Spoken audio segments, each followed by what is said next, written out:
Hi, Clark Reid popping in with more tech headlines for you today. If you like the reports, help us out. Give the little like button a love pat, and you can also subscribe. You'll know when each new report is posted for you.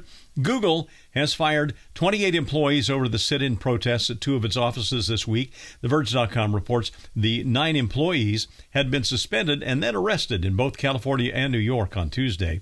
The employees were protesting Google's hand in Project Nimbus, a $1.2 billion Israeli government cloud contract. Amazon's also involved in the Nimbus cloud project.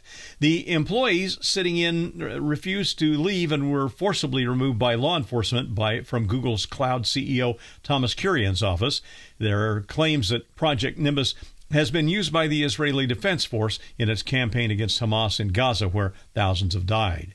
The News Media Alliance, formerly known as the Newspaper Association of America, has asked the Department of Justice and Federal Trade Commission, as well as the California Attorney General, to investigate Google after Google removed links to California news media outlets. According to Engadget.com, Google has acted in response to a pending legislative measure in Sacramento, which Google vociferously opposes. If the bill becomes law, it would require Google and other tech platforms to pay California media outlets in exchange for links. The bill passed the state assembly last year. Heaven forbid that online platforms would have to actually pay for news. Researchers in Germany have come up with a new algorithm that may help double the life of lithium-ion batteries. BGR.com says it works by changing the way the electricity is sent to the batteries for charging. Right now, batteries get what is called constant current. That tends to cause cracks in the battery electrodes over time. The new algorithm uses pulsed current. The results, it's a thinner interface, much less structural wear on the battery, allowing it to hold a higher charge capacity for a lot longer, well, twice as long.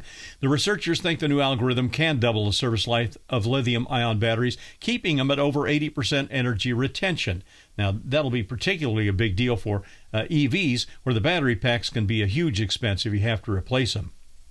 Boston Dynamics has had their rather amazing Atlas robot for a while now, and you know the one that can walk and talk, stand and jump and all of that. Well, it's been cool, but it's really noisy with hydraulically actuated motors whirring away as it moves. Now, TechCrunch.com reports that the new version of Atlas is all electric and has no hydraulics. You can still hear the motors humming, but it's much quieter and a little bit less jerky in motion than the original version.